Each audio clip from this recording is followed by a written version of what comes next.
आज इतवार है प्रोफेसर कपूर। पम्मी चंद्र को उठाकर बोली, मैं तुम्हें उदास नहीं होने दूंगी। मेरे मीठ सपने हैं। तुमने मुझे इस उदासी के इंद्रजाल से छुड़वाया था, याद है ना? चंद्र के माथे पर अपने गर्म मुलायम होठ रख दिए। माथे पर पम्मी के होठों की गुलाबी आग चंद्र को नसों में कुदकुदा गई। वह क्षण भर के लिए अपने को भूल गया। पम्मी के रेशमी फ्राक के कुदकुदाते हुए स्पर्श, उसके वृक्ष की अल्प्य गहरमाई और उसके स्पर्श के जादू में खो गया। उसके अंग अंग में सुबह की शबनम ढलकने लगी। पम्मी उसके बालों को उंगलियों से सुलझाती रही, फिर कपूर के काल तत पाकर बोली, चलो। कपूर जाकर बैठ गया। तुम ड्राइव करो, पम्मी बोली। चंद्र ड्राइव करने लगा। पम्मी कभी उसके कॉलर, कभी उसको बाल, कभी उसको होठों से खेलती रही। सात चांद की रानी ने आखिर अपनी निगाहों के जादू के सन्नाटे से प्रेत को जीत लिया। स्पर्शों के सुकुमार रेशमी तारों ने नगर की आग को शबनम से खींच लिया। ऊबड़ खाबड़ खंडर को अंगों के गुलाब की पंखुड़ियों से ढक दिया। पीड़ा के अंधियारे की सीपियां पलकों से झरने वाली दूधियों चांदनी से धो दिया। एक संगीत की लय थी जिसमें स्वर्ग भ्रष्ट देवता खो गया। संगीत की लय थी या उदाम यौवन का भरा हुआ ज्वार था जो चंद्र को एक मासूम फूल की तरह बहा ले गया। जहाँ पूजा दीप बुझ गया था, वहाँ तरुणाई की सांस की इंद्रधनुषी समा झिलमिला उठी थी। जहाँ फूल मुरझाकर धूप में मिल गए थे, वहाँ पुखराजी स्पर्शों के सुकुमार हर श्रृंगार झर पड़े। आकाश के चांद के लिए जिंदगी के आंगन में मचलता हुआ कन्हैया थाली के प्रतिबिंब में भी भूल गया। चंद्र की शामें पम्मी के आदमी रूप की छांव में मुस्कुरा उठी। ठीक 4 बजे पम्मी आती, कार पर चंद्र को ले जाती। चंद्र 8 बजे लौटता। प्यार के बिना कितने महीने कट गए। पम्मी के बिना एक शाम नहीं बीत पाती। लेकिन अब भी चंद्र ने अपने को इतना दूर रखा था कि कभी पम्मी के होठों के गुलाबों ने चंद्र के होठों के मूंगे से बात भी नहीं की थी। एक दिन रात को जब वह लौटा तो देखा कि अपनी कार आ गई है। उसका मन फूल उठा। जैसे कोई अनाथ भटका हुआ बच्चा अपने संरक्षक की गोद के लिए तड़प उठता है, वैसे ही वह पिछले 1.5 महीने से डॉक्टर साहब के लिए तरस गया था। जहाँ इस वक्त उसके जीवन में सिर्फ नशा और निरस्ता थी, वहीं हृदय के एक कोने में सिर्फ सुकुमार भावना शेष रह गई थी, वह भी डॉक्टर शुक्ला के प्रति। वह भावना कृतज्ञता की भावना नहीं थी। डॉक्टर शुक्ला इतने दूर नहीं थे। अब वह उनके प्रति कृतज्ञ हो इतने बड़े हो जाने पर भी वह जब कभी डॉक्टर को देखता था तो लगता था जैसे कोई नन्हा बच्चा अपने अभिभावक की गोद में आकर निश्चित हो जाता हो। उसने पास आकर देखा, डॉक्टर साहब बरामदे में टहल रहे थे। चंद्र दौड़कर उनके पांवों पर गिर पड़ा। डॉक्टर साहब ने उसे उठाकर गले से लगा लिया और बड़े प्यार से उसकी पीठ पर हाथ फेरते हुए बोला, कन्वेंशन हो गया, डिग्री जीत ली। जी हाँ, बड़ी विनम्रता से चंद्र ने कहा, बहुत ठीक। अब लिट की तैयारी करो, तुम्हें जल्दी ही सेंट्स गवर्नमेंट में जाना है। डॉक्टर साहब बोले, मैं तो 15 जनवरी को दिल्ली जा रहा हूँ, कम से कम साल भर के लिए। इतनी जल्दी? ऑफर कब आया? चंद्र ने अचरज से पूछा। मैं उन दोनों दिल्ली गया था, तभी एजुकेशन मिनिस्टर से बात हुई थी। डॉक्टर साहब ने चंद्र को देखते हुए कहा, अरे तुम कुछ दुबले हो रहे हो, क्यों? महाराजन ने ठीक से काम नहीं किया? नहीं, चंद्र ने हंसकर बोला, पिंकी की शादी ठीक ठाक हो गई। पिंकी की शादी? डॉक्टर साहब ने सिर झुकाए हुए टहलते हुए बड़ी फीकी हंसी हंसकर कहा, पिंकी तुम्हारी बुआजी दोनों अंदर है। चंद्र को यह रहस्य कुछ समझ में नहीं आता था। इतनी जल्दी बिनती लौट आई? बिनती नहीं ही कहाँ है? डॉक्टर साहब ने बहुत चुपचाप सिर झुकाकर और बहुत ही करुण उदासी उनके मुंह पर छा गई। वह बेचैनी से बरामदे में टहलने लगे। चंद्र का साहस नहीं हुआ कुछ पूछने का। कुछ अमंगल अवश्य हुआ है। वह अंदर गया। बुआ जी अपनी कोठरी के सामान रख रही थी। बिनती बैठी सील पर उड़द की फीकी दाल पीस रही थी। बिनती ने चंद्र को देखा, दाल से सने हुए हाथ जोड़कर प्रणाम किया, सिर को आंचल से ढककर चुपचाप दाल पीसने लगी। कुछ बोली नहीं। चंद्र ने प्रणाम किया, जाकर बुआ जी के पैर छुए। अरे अंदर आओ बेटा, हम तो लूट गए। बुआ वह देहरी पर सिर थाम कर बैठी है। क्या हुआ बुआ जी? होता क्या भैया, चौन बता रहा भाग मैं ओ ही भवा। और बुआ अपनी धोती से आंसू पोंछकर बोली, ही हमारी छाती पर मूंग तय के लिए बती रही तौन जमी है। भगवान कोनो को ऐसी कलकनी पिटिया ना दे।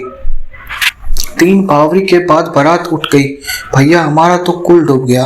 और बुआ जी ने उच्च स्वर में फूदन शुरू किया। पिंती ने चुपचाप हाथ धोए और उठकर छत पर चली गई।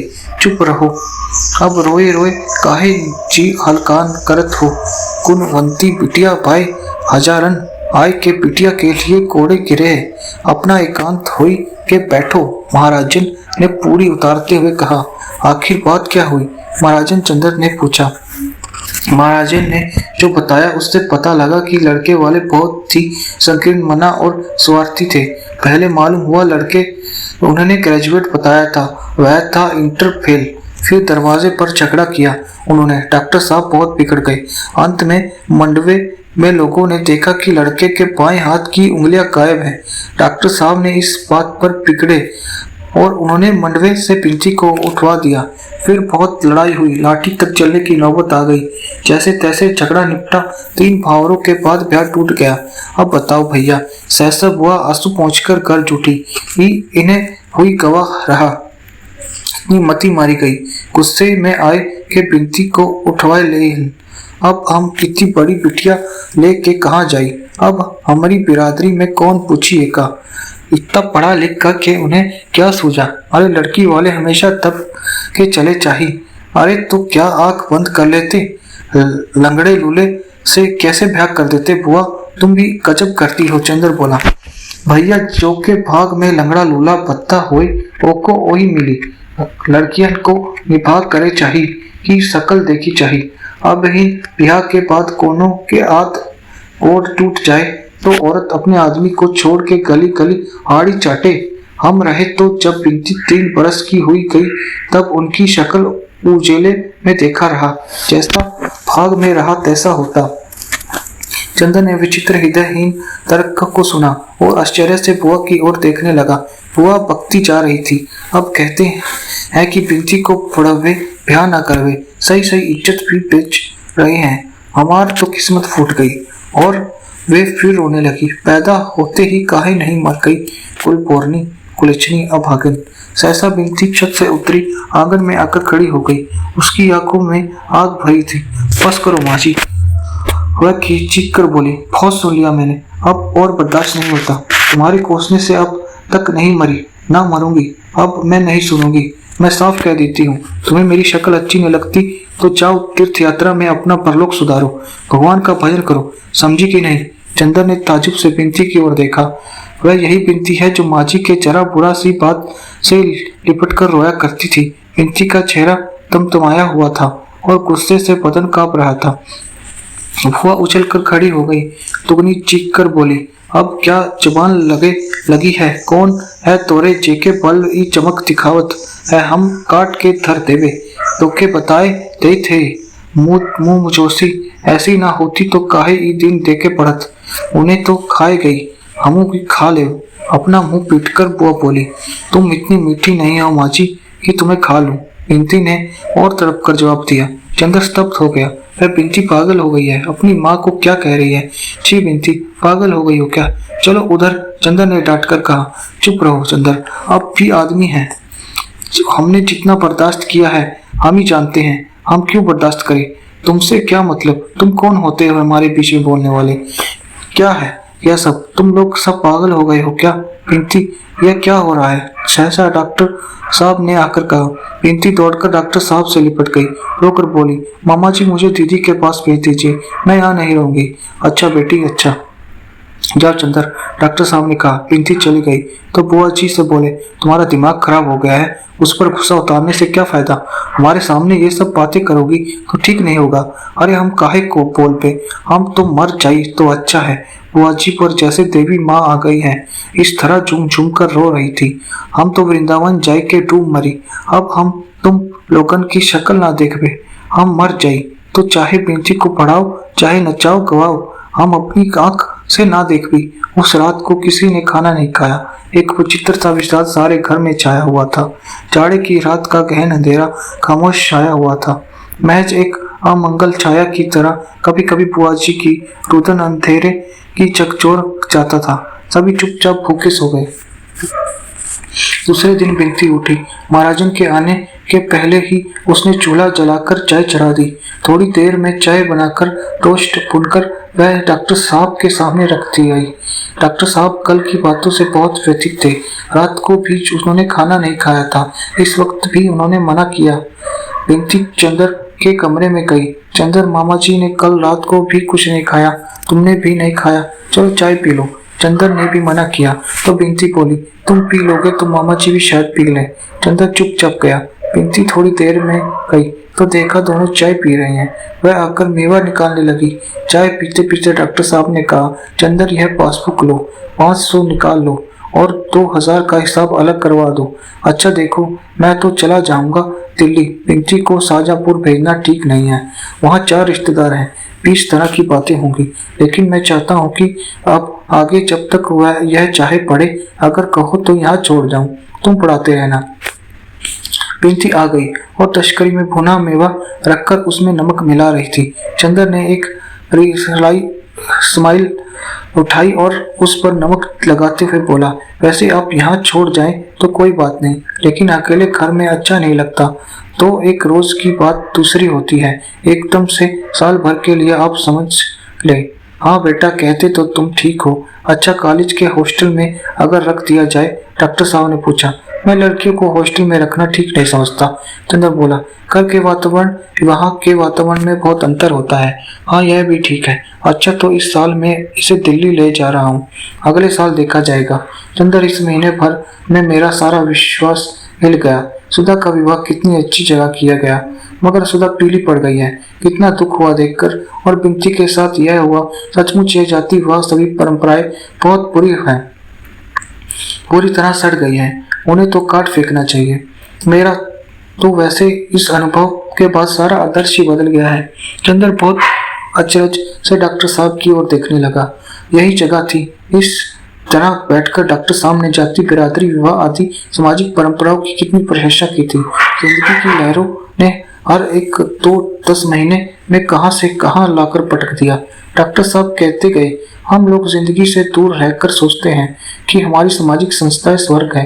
यह तो जब उनमें धंसे तब उनकी गंदली मालूम पड़ती है। चंदर, तुम कोई गैर जात का अच्छा सा लड़का ढूंढो, मैं बिनती की शादी दूसरी बिरादरी में कर दूंगा। बिनती जो और चाय ला रही थी फौरन बड़े दृढ़ स्वर में बोली, मामा जी आप जहर दे दीजिए, लेकिन मैं शादी नहीं करूंगी। क्या आपको मेरी दृढ़ता पर विश्वास नहीं? क्यों नहीं बेटी? अच्छा, जब तक मेरी इच्छा हो पढ़ो। दूसरे दिन डॉक्टर साहब ने बुआ जी को बुलाया और रुपए दे दिए। लो, यह 500 पहले खर्चे के हैं, 2000 में से तुम्हें धीरे धीरे मिलता रहेगा। 2 दिन के अंदर बुआ जी के जाने की सारी तैयारियां कर ली, लेकिन 3 दिन तक बराबर रोती रही। उनके आंसू थमे नहीं। पिंकी चुप थी, वह भी कुछ नहीं बोली। चौथे दिन जब वह सामान मोटर पर रखवा चुकी तो उन्होंने चंदर से पिंकी को बुलवाया। पिंकी आई तो उन्होंने उसे गले से लगा लिया, बेहद रोई। लेकिन डॉक्टर साहब को देखते ही फिर बोल उठी, हमारी लड़की का दिमाग तुम ही बिगाड़े हो। दुनिया में भाइयों अपना ना होत, अपनी लड़की को ब्याह दियो। हमारी लड़की फिर पिंकी को चिपटाकर रोने लगी। चंदर चुपचाप खड़ा सोच रहा था। अभी तक पिंकी खराब थी, अब डॉक्टर साहब खराब हो गए। बुआ ने रुपए संभाल कर रख लिए, मोटर पर बैठ गई। समस्त तलाशियों के बावजूद डॉक्टर साहब ने उन्हें पहुंचाने स्टेशन तक गए। बिनती बहुत ही चुप सी हो गई थी। वह किसी के कुछ नहीं बोलती थी, चुपचाप काम किया करती थी। जब काम से फुर्सत पा लेती थी, सुधा के कमरे में जाकर लेट जाती। जाने क्या सोचा करती थी। चंदर को बड़ा जादू होता था बिनती को देखकर। जब बिनती खुश थी, बोलती चालती थी, तो चंदर बिनती से चिढ़ गया था। लेकिन बिनती के जीवन में यह नया रूप देखकर पहले की सभी बातें भूल गया। उससे फिर बात करने की कोशिश करने लगा, लेकिन बिनती ज्यादा बोलती ही नहीं। एक दिन दोपहर को चंदर यूनिवर्सिटी से लौट कर आया। उसने रेडियो खोल दिया। बिनती एक तस्करी में अमरूद काट कर ले आई, रखकर जाने लगी। सुनो बिनती, क्या तुमने मुझे माफ नहीं किया? मैं कितना व्यथित हूँ। बिंती, अगर तुमको भूल से कुछ कह दिया तो तुम उसका इतना बुरा मान गई कि 2-3 महीनों के बाद भी नहीं भूली। नहीं, बुरा मानने की क्या बात है चंदर, बिंती एक फीकी हंसी हंसकर बोली। आखिर नारी का भी एक स्वाभिमान है। मुझे माँ बचपन में कुचलती रही, मैंने तुम्हें दीदी से बढ़कर माना। तुम भी ठोकरें लगाने से पास नहीं आए, फिर भी मैं सब सहती गई।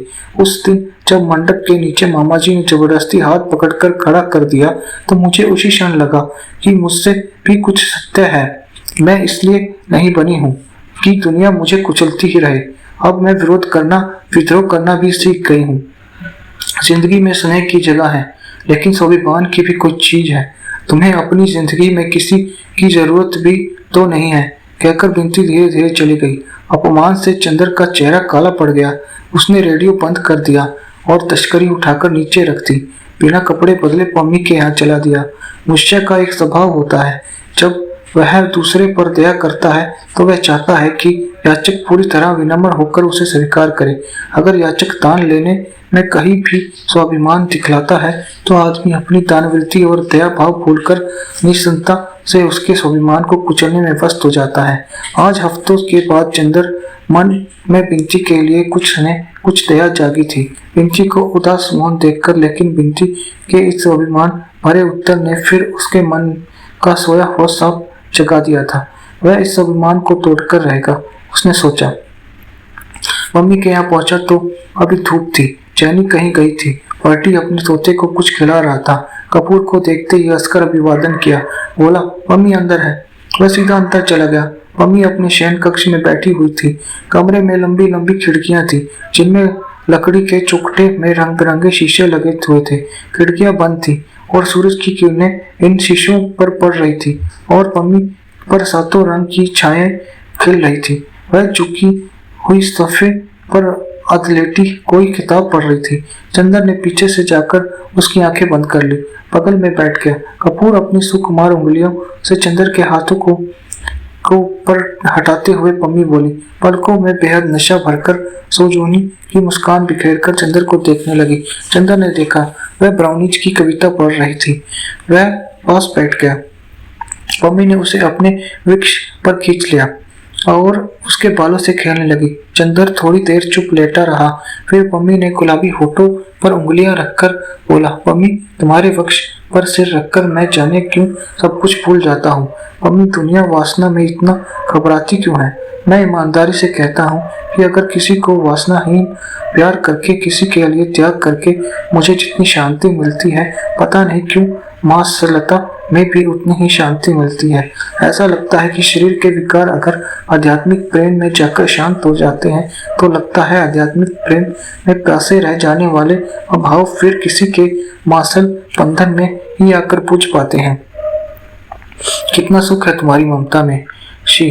चंदर के होठों को अपनी उंगलियों से दबाती हुई पम्मी बोली, चरम शांति के क्षणों को अनुभव किया करो, बोलते क्यों हो? चंदर चुप हो गया, चुपचाप लेटा रहा। पम्मी को केसर सांसें उसके माथे को रह रहकर चूम रही थी।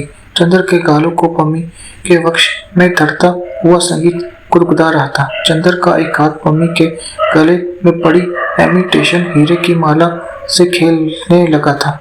सांस के पंखों से भी ज्यादा मुलायम सुकुमार गर्दन से छूटने पर उंगलियां लाजवंती की पत्तियों की तरह सूख जाती थी। माला खोल ली, उसे उतारकर अपने हाथ में ले लिया। पम्मी ने माला लेने के लिए हाथ बढ़ाया ही था, गले में बटन टच टूट गए। बर्फानी चांदनी उफनकर छलक उठी। चंदर को लगा उसके गालों के नीचे बिजलियों के फूल सिहर रह उठे हैं। एक मदमाता नशा टूटते हुए सितारों की तरह उसके शरीर को चीरता हुआ निकल गया। वह कांप उठा, सचमुच कांप उठा। नशे में चूर वह उठकर बैठ गया और उसने पम्मी को अपनी गोद में डाल लिया। पम्मी अनंग के धनुष की प्रचंडता की तरह दोहरी होकर उसकी गोद में पड़ी हुई थी। तरुणाई क्या चांद टूटकर 2 टुकड़ों में हो गया था। वासना के तूफान ने छीने बादल भी हटा दिए थे। जहरीली चांदनी ने नागिन बनकर चंदर को लपेट लिया। चंदर ने पागल होकर पम्मी को अपनी बाहों में कस लिया। इतनी प्यास से लगा लिया कि पम्मी की दीप शिक्षा का चंद से चंदर के तन में समा जाएगा। पम्मी निश्चेष्ट आंखें बंद किए थी, लेकिन उसके गालों पर जाने क्या खिल रहा था। चंदर के गले में उसने मोनाल सी बाहें डाल दी थी। चंदर ने पम्मी के होठों पर जैसे अपने होठों को समेट लेना चाहा। इतनी आग नशा ठाई। सहसा बाहक बंदूक की आवाज हुई। चंदर चौंक कर उठा। उसने अपने को बहुपाश ढीले किए, लेकिन पम्मी उसके गले से बाहें डाले बेहोश पड़ी थी। चंदर ने क्षण भर पम्मी के भरपूर रूप यौवन की आंखों से पी लेना चाहा। पम्मी ने अपनी बाहें हटा ली। नशे से मुड़ सी चंदर की गोद से एक और लुढ़क गई। उसे अपने तन बदन का होश नहीं था। चंदर ने उसके रक्त ठीक किए और फिर झुककर उसकी नशे में चूर पलके चूम ली। ठाई बंदूक की दूसरी आवाज हुई। चंदर घबरा कर उठा। यह क्या है पम्मी? होगा कुछ, जाओ मत, अलसाई हुई नशीली आवाज में पम्मी ने कहा। उसे फिर खींचकर बिठा लिया, फिर बाहों से कुछ से समेटकर उसका माथा चूम लिया। ठाई फिर तीसरी आवाज हुई। चंदर उठ खड़ा हुआ, जल्दी से बाहर दौड़ गया। देखा पार्टी की बंदूक बरामदे में पड़ी है। वह पिंजरे के पास मरे हुए तोते का पंख पकड़कर उठाए हुए है। उसके घावों पर पार्टी पतलून से खून चू रहा था। चंदर को देखते ही पार्टी हंस पड़ा। देखा, 3 गोली से इतने बिल्कुल मार डाला। वह तो कहो फिर एक ही लगी, वरना और पंख पकड़कर तोते की लाश को झुलाने लगा। छी, फेंको उसे, हत्यारे कहीं के, मार क्यों डाला उसे? चंदर ने कहा। तुमसे मतलब? तुम कौन होते हो पूछने वाले? मैं प्यार करता था उससे, मैंने मार डाला, पार्टी बोला और आहिस्ते से उसे एक पत्थर पर रख दिया। रुमाल निकालकर फाड़ डाला। आधा रुमाल उसके नीचे बिछा दिया। आधे से उसका खून पोंछने लगा। फिर चंदर के पास आया। चंदर के कंधे पर हाथ रखकर बोला, कपूर, तुम मेरे दोस्त हो ना, जरा रुमाल दे दो। चंदर का रुमाल लेकर तोते के पास खड़ा हो गया। बड़ी हसरत से उसकी ओर देखता रहा, फिर झुककर उसे चूम लिया, उस पर रुमाल ओढ़ दिया। बड़े मातम की मुद्रा में उसी के पास सिर झुकाकर बैठ गया। पार्टी पागल हो गए हो क्या? चंदर ने उसका कंधा पकड़ाकर हिलाते हुए कहा। यह क्या नाटक हो रहा है? पार्टी ने आंखें खोली। चंदर को भी हाथ पकड़कर वहीं बैठा लिया। बोला, देखो कपूर, एक दिन तुम आए थे तो मैंने तोते और जैनी दोनों को दिखाकर कहा था कि जैनी से मैं नफरत करता हूँ, उससे शादी कर लूंगा। तोते से मैं प्यार करता हूँ, इसे मार डालूंगा। कहा था कि नहीं? कहो हाँ। हाँ कहा था, चंदर बोला। लेकिन क्यों कहा था? हाँ, अब पूछा तुमने। तुम पूछोगे मैंने क्यों मार डाला, तो मैं कहूँगा कि इसे अब मर जाना चाहिए था, इसलिए मार डाला। तुम पूछोगे इसे क्यों मारना चाहिए था, तो मैं कहूँगा जब कोई जीवन की पूर्णता पर पहुंचा जाता है तो उसे मर जाना चाहिए। अगर वह अपनी जिंदगी का लक्ष्य पूरा कर चुका है, नहीं मरता तो यह उसका अन्याय है।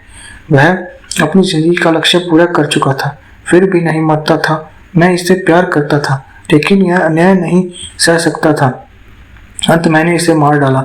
अच्छा, तो तुम्हारे तोते की भी जिंदगी का कोई लक्ष्य था? हर एक की जिंदगी का कोई लक्ष्य होता है। वह लक्ष्य सत्य को, चरम सत्य को जान जाना।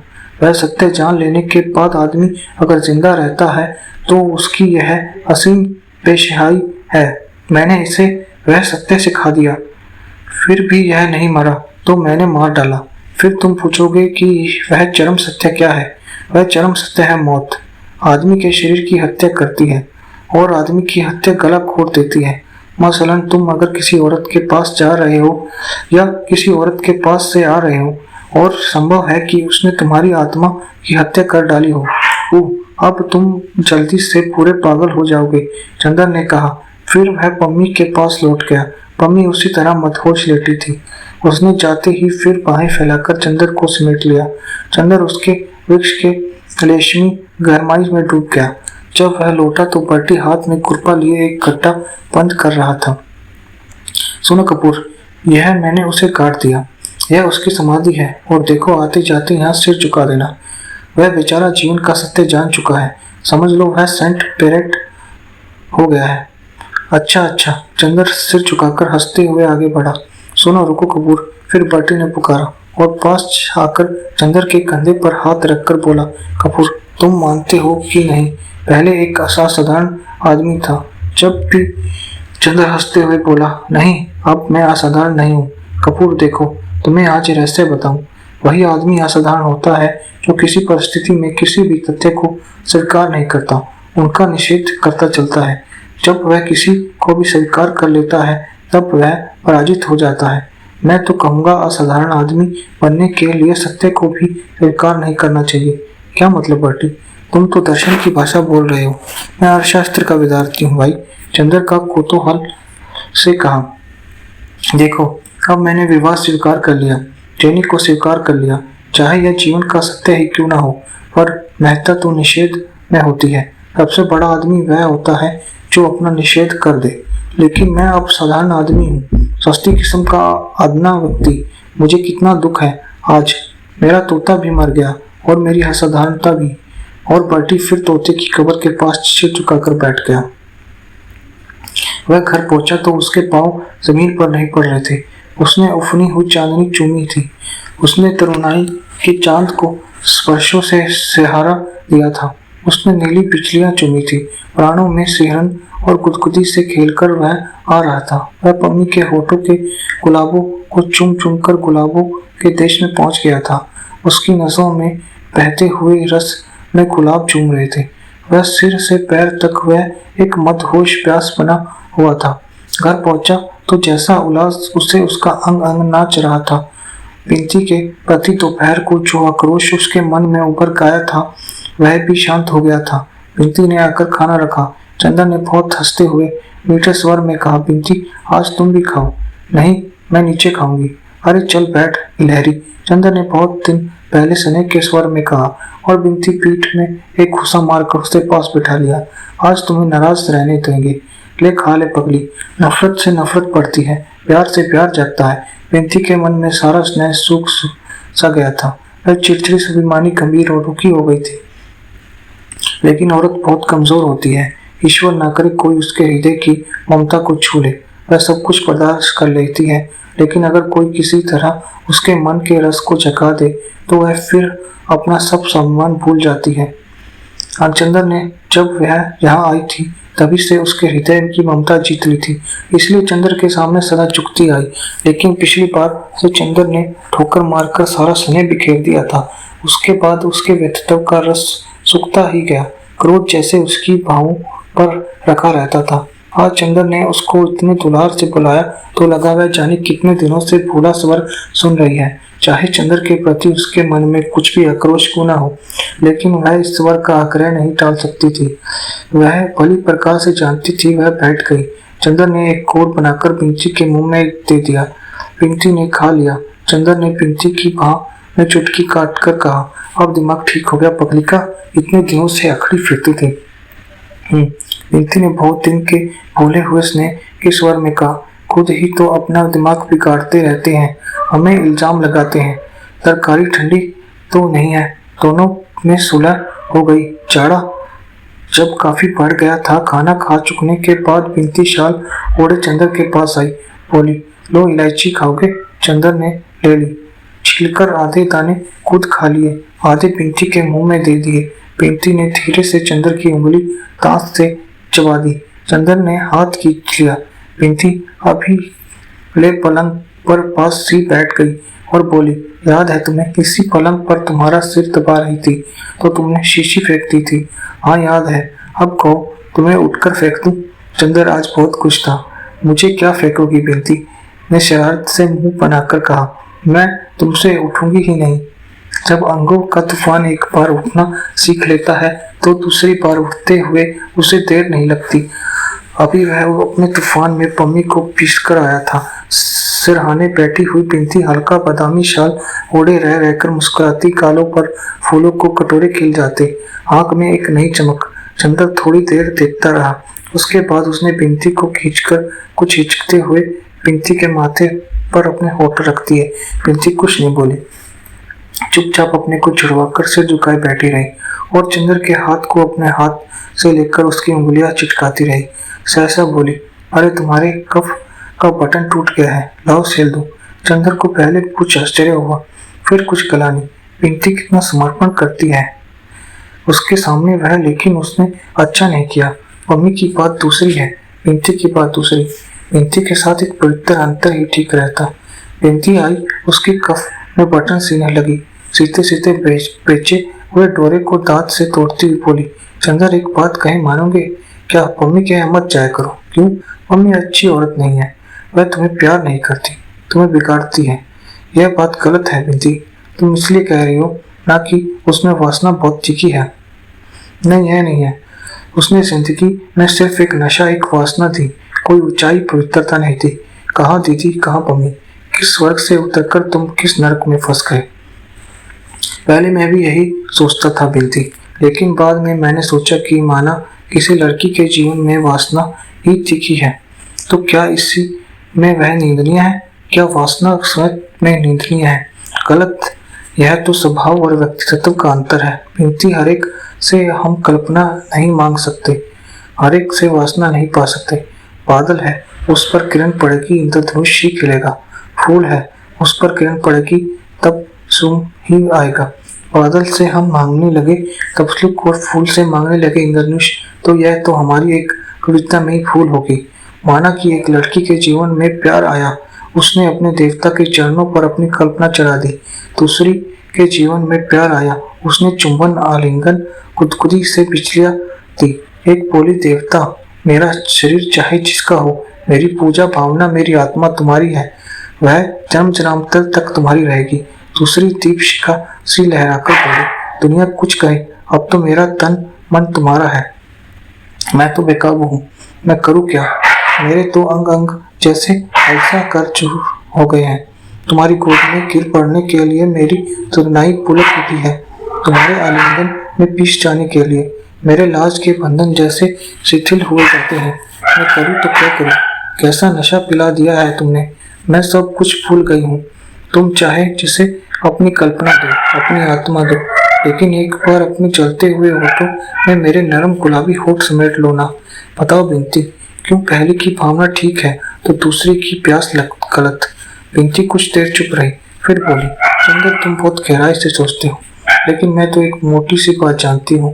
जिसके जीवन में वह प्यास जग जाती है वह फिर कभी किसी सीमा तक गिर सकता है, लेकिन जिसने त्याग किया है, जिसकी कल्पना जागी है, वह किसी भी सीमा तक उठ सकता है। मैंने तो तुम्हें उठते हुए देखा है। गलत है बिंती, तुमने गिरते हुए देखा है मुझे। तुम मानोगी कि सुधा से मुझे कल्पना ही मिली थी, त्याग ही मिला था, पवित्रता ही मिली थी, पर वह कितनी दिन टिकी? तुम यह कैसे कह सकती हो कि वासना आदमी को नीचे ही गिराती है? तुम आज ही की घटना लो, तुम यह तो मानोगी। अब अभी तक मैंने तुम्हें अपमान और तिरस्कार ही दिया था। खैर उसकी बात जाने दो बिंती। नई बात आ गई है तो साफ कहता हूँ कि आज मैंने तुम्हारा प्रतिदान देने की सोची। आज तुम्हारे लिए मन में बड़ा स्नेह उमड़ आया। क्यों जानती हो, पम्मी ने आज अपने बहुपाश में कसकर जैसे मेरे मन की सारी कटुता, सारा विष खींच लिया। मुझे लगा जैसे बहुत दिन बाद मैं फिर पिशाच नहीं, आदमी हूँ। यह वासना का ही दान है। तुम कैसे कहोगी कि वासना आदमी को नीचे ही ले जाती है? बिंती कुछ नहीं बोली। चंदर भी थोड़ी देर चुप रहा, फिर बोला, लेकिन एक बात पूछूं बिंती? क्या? बहुत अजब सी बात है, सोच रहा हूँ, पूछो न पूछो। अभी मैंने तुम्हारे माथे पर होठ रख दिए, तुम कुछ ही नहीं बोली, और मैं जानता हूँ कि यह कुछ अनुचित सा था। तुम मम्मी नहीं हो, फिर भी तुमने कुछ भी विरोध नहीं किया। बिंती थोड़ी देर चुप रही, अपने पाँव की ओर देखती रही, फिर शाल से छोड़ के एक डोरा खींचते हुए बोली, चंदर मैं अपने को कुछ समझ नहीं पाती, सिर्फ इतना जानती हूँ मेरे मन में तुम जाने क्या हो, इतने महान हो कि मैं तुम्हें प्यार नहीं कर पाती, लेकिन तुम्हारे लिए कुछ भी करने के लिए अपने को रोक नहीं सकती। लगता है तुम्हारा व्यक्तित्व, उसकी शक्ति, उसकी दुर्बलताएं, उसकी प्यास, उसका असंतोष इतना महान है, इतना गहरा है कि उसके सामने मेरा व्यक्तित्व कुछ भी नहीं। मेरी पवित्रता, मेरी अपवित्रता, इन सबसे ज्यादा महान तुम्हारी प्यास है। लेकिन अगर तुम्हारे मन में मेरे लिए जरा सा भी स्नेह है तो तुम पम्मी से संबंध तोड़ लो। दीदी से अगर मैं बताऊंगी तो जाने क्या हो जाएगा। और तुम जानते नहीं दीदी अब कैसी हो गई है, तुम देखो तो आंसू बस बस। चंदर ने अपने हाथ से बिंती का मुंह बंद करते हुए कहा, सुधा की बात मत करो, तुम्हें कसम है। जिंदगी में जिस पहलू को हम भूल चुके हैं उसे कुरेदने से क्या फायदा। अच्छा, चंदर का हाथ हटाकर बिंती बोली, लेकिन पम्मी को अपनी जिंदगी से हटा दो। यह नहीं हो सकता बिंती, चंद्र बोला। और जो कहो वह कर दूंगा। हाँ, तुम्हारे प्रति आज तक जो दुर्व्यवहार हुआ है उसके लिए मैं तुमसे क्षमा मांगता हूँ। जी चंद्र, मुझे शर्मिंदा मत करो। काफी रात हो गई थी। चंद्र लेट गया। पिंकी ने उससे रजाई उड़ा दी। टेबल पर बिजली का स्टैंड रखकर बोली, अब चुपचाप सो जाओ। पिंकी चली गई। चंद्र बड़ा बड़ा सोचने लगा। दुनिया गलत कहती है कि वासना पाप है। वासना से भी पवित्रता और क्षमाशीलता आती है। मम्मी से उसे जो कुछ मिला वह अगर पाप है तो आज चंद्र ने जो पिंकी को दिया उसमें इतनी क्षमा, इतनी उदारता और इतनी शांति क्यों थी। उसके बाद बिंती को वह बहुत दुलार और पवित्रता से रखने लगा। कभी कभी जब वह घूमने जाता तो बिंती को भी ले जाता था। न्यू ईयर्स डे के दिन पम्मी ने दोनों की दावत की। बिंती पम्मी के पीछे चाहे चंद्र से पम्मी का विरोध कर ले, पर पम्मी के सामने बहुत शिष्टता और स्नेह से बर्ताव करती थी।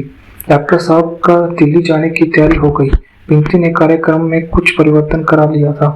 वह अब पहले डॉक्टर साहब के साथ शाजापुर जाएगी और तब दिल्ली। निश्चय करते करते अनंत में 1 फरवरी को वे लोग गए। स्टेशन पर बहुत से विद्यार्थी और डॉक्टर साहब के मित्र उन्हें विदा देने के लिए आए थे। बिंती विद्यार्थियों की भीड़ से घबराकर इधर चली आई। चंद्र को बुलाकर कहने लगी, चंद्र, दीदी के लिए खत तो दे दो। नहीं, चंद्र ने बहुत रुके और दृढ़ स्वर में कहा। बिंती कुछ क्षण तक एकटक चंद्र की ओर देखती रही, फिर बोली, चंद्र, मन की श्रद्धा चाहे अब भी वैसी हो, लेकिन तुम पर अब विश्वास नहीं रहा। चंद्र ने कुछ जवाब नहीं दिया, सिर्फ हंस पड़ा। फिर बोला, चंद्र, अगर कभी कोई जरूरत हो तो जरूर लिखना, मैं चली आऊंगी, समझे। फिर चुपचाप जाकर बैठ गई। चंद्र लौटा। उसके साथ कई साथी प्रोफेसर थे। घर पहुंचकर वह कार लेकर मम्मी के यहाँ चल दिया। पता नहीं क्यों बिंती के जाने का चंद्र को बहुत बड़ा दुख था। गर्मी का मौसम आ गया था। चंद्र सुबह कॉलेज जाता, दोपहर को सोता, शाम को वह नियमित रूप से पम्मी को लेकर घूमने जाता। डॉक्टर साहब कार छोड़ गए थे। कार पम्मी और चंद्र को लेकर दूर दूर तक चक्कर लगाया करती थी। इस बार उसने अपनी छुट्टियां दिल्ली में ही बिताने की सोची थी। पम्मी ने भी तय किया था कि वह मसूरी से लौटते समय जुलाई में वह 1 हफ्ते आकर डॉक्टर शुक्ला की मेहमानी करेगी। दिल्ली के पूर्व परिचितों से भी मिल लेगी। यह नहीं कहा जा सकता कि चंद्र के दिन अच्छी तरह से नहीं बीत रहे थे। उसने अपना अतीत भुला दिया था और वर्तमान को पम्मी की नशीली निगाहों में डुबो चुका था। भविष्य की उसे कोई खास चिंता नहीं थी।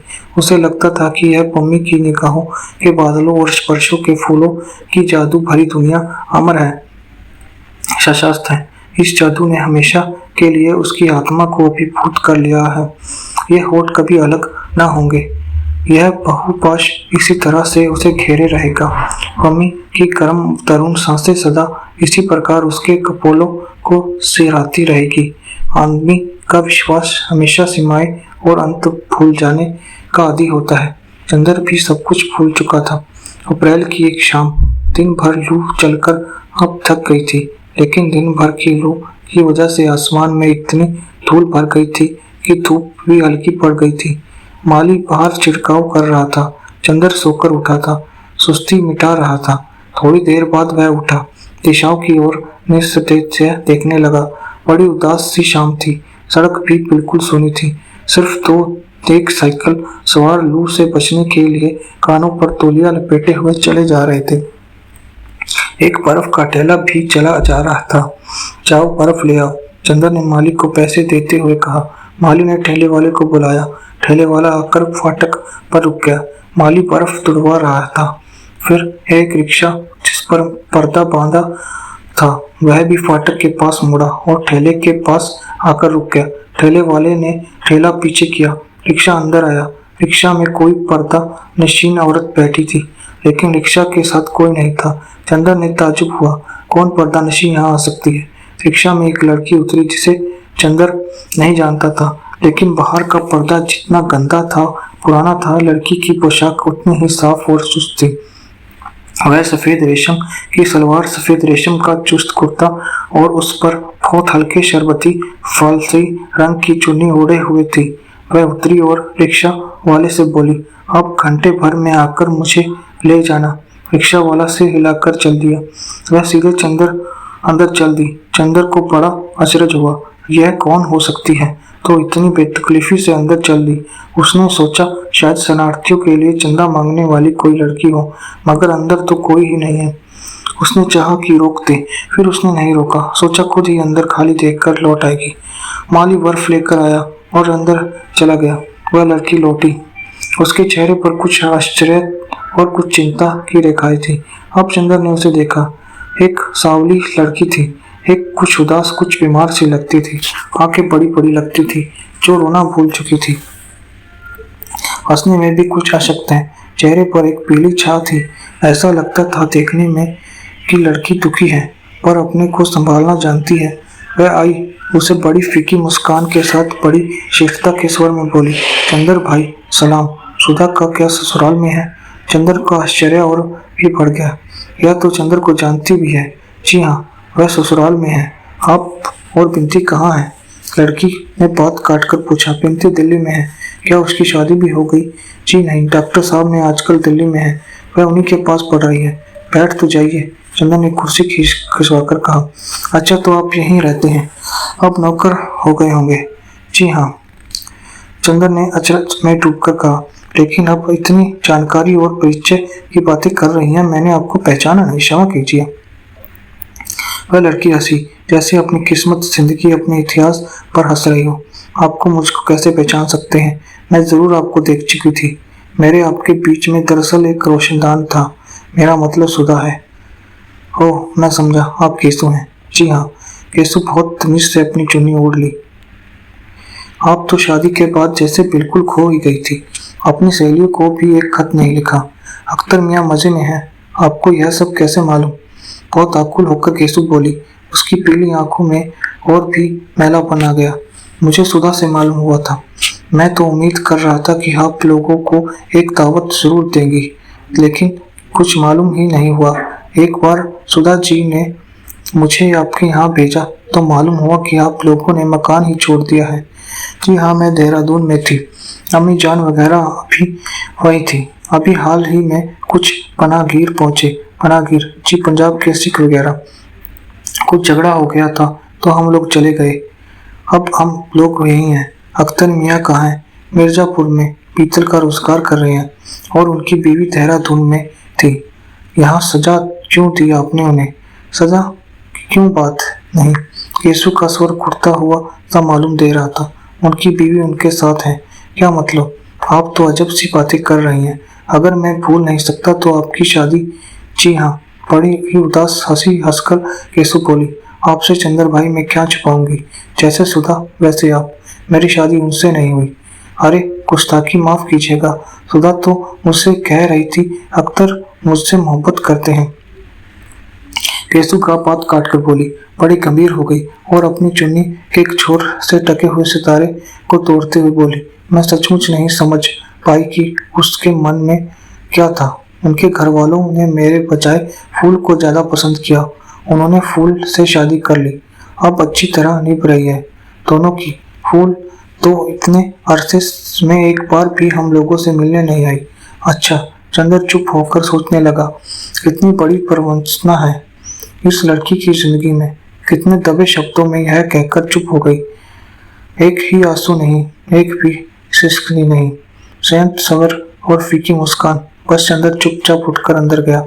महाराजन आ गई थी। कुछ नाश्ता शरबत भेजने के लिए कहकर चंदर बाहर आया। केसु लॉन की ओर देख रही थी शून्य निगाहों से। चंदर आकर बैठ गया। बोला, बहुत धोखा दिया आपको। जी, ऐसी बात नहीं कहते चंदर भाई। कौन जानता है ये अख्तर की मजबूरी रही होगी। जिसको मैंने अपना सरताज माना उसके लिए ऐसा ख्याल भी दिल में लाना गुनाह है। मैं इतनी गिरी हुई नहीं कि यह सोचूं कि उन्होंने धोखा दिया। केसु दांत तले जुबान दबाकर बोली। चंदर दंग रह गया। क्या केसु अपने दिल से यह कह रही है? इतना अखंड विश्वास है केसु को अख्तर पर। शरबत आ गया था। केसु ने तकल्लुफ नहीं किया, लेकिन बोली, आप बड़े भाई हैं, पहले आप शुरू कीजिए। आपकी फिर कभी अख्तर से मुलाकात नहीं हुई? चंदन ने एक घूंट पीकर कहा। हुई क्यों नहीं, कई बार वह अम्मी जान के पास आई। आपने कुछ नहीं कहा? कहती क्या? यह सब बातें कहने सुनने की होती हैं। और फिर फूल वहाँ आराम से हैं। अख्तर भी फूल को जान से ज्यादा प्यार करते हैं। यह मेरे लिए बहुत है और अब कहकर क्या करूंगी। जब फूल से शादी तय हुई तो और वे राजी हो गए तभी मैंने कुछ नहीं कहा। अब तो फूल की मांग, फूल का सुहाग मेरे लिए सुबह की अजान से ज्यादा पाक है। यीशु ने शरबत में निगाह डुबाए हुए कहा। चंदर क्षण भर चुप रहा, फिर बोला, अब आपकी शादी अम्मी जान कब कर रही है? कभी नहीं। मैंने कसद कर ली है, मैं शादी ताउम्र नहीं करूंगी। देहरादून मैं मैटरनिटी सेंटर में काम सीख रही थी, कोर्स पूरा हो गया।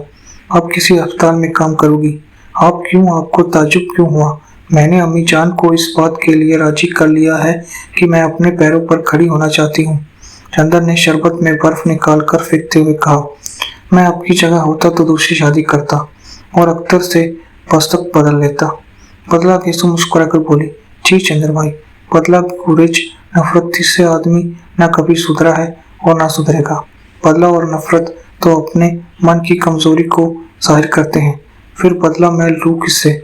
उससे दिल की तन्हाइयों में जिसके सजदे पड़ती हूँ। ये कैसे हो सकता है? गेसु के माथे पर विश्वास का तेज दमक उठा। उसकी बीमार आंखों में धूप लहलहा उठी। उसका कंचा लता सा तन जगमगाने लगा। कुछ ऐसी दृढ़ता थी उसकी आवाज में, ऐसी गहराई थी उसकी ध्वनि में कि चंदर देखता ही रह गया। वह जानता था कि केसु के दिल में अख्तर के लिए कितना प्रेम था। यह सब भी जानता था कि केसु अख्तर की शादी के लिए किस तरह पागल थी। वह सारा सपना ताश के महल की तरह गिर गया। परिस्थितियों ने नहीं, खुद अख्तर ने धोखा दिया। लेकिन गेसु है कि माथे पर शिकन नहीं, भेयों में बल नहीं, होठों पर शिकायत नहीं। नारी के जीवन का यह कैसा अमिट विश्वास था, यानी जिसे गेसु ने अपने प्रेम के स्वर्ण मंदिर समझा, वह ज्वालामुखी बनकर फूट गया। उसने दर्द की पिघली आग की धारा में गेसु को डुबो देने की कोशिश की, लेकिन गेसु है कि अटल चट्टान की तरह खड़ी है। चंदर के मन में कहीं कोई टिस उठी। उसके दिल की धड़कनों ने कहीं पर उससे पूछा, चंदर तुमने क्या किया? तुम पुरुष थे, तुम्हारे सबल कंधे किसी के प्यार का बोझ क्यों नहीं ढो पाए? चंदर, लेकिन चंदर ने अपनी अनंत कर्ण की आवाज को अनसुनी करते हुए पूछा, तो आपके मन में जरा भी दर्द नहीं अख्तर को पाने का? दर्द केसु की आवाज में डूबने लगी निगाहों की जर्द पाखुरियों पर हल्की पानी की लहर दौड़ गई। दर्द यह तो सिर्फ सुधा समझ सकती है चंद्र भाई। बचपन से वह मेरे लिए क्या थी यह वह जानती है। मैं तो उनका सपना देखते देखते उनका सपना ही बनकर रह गई।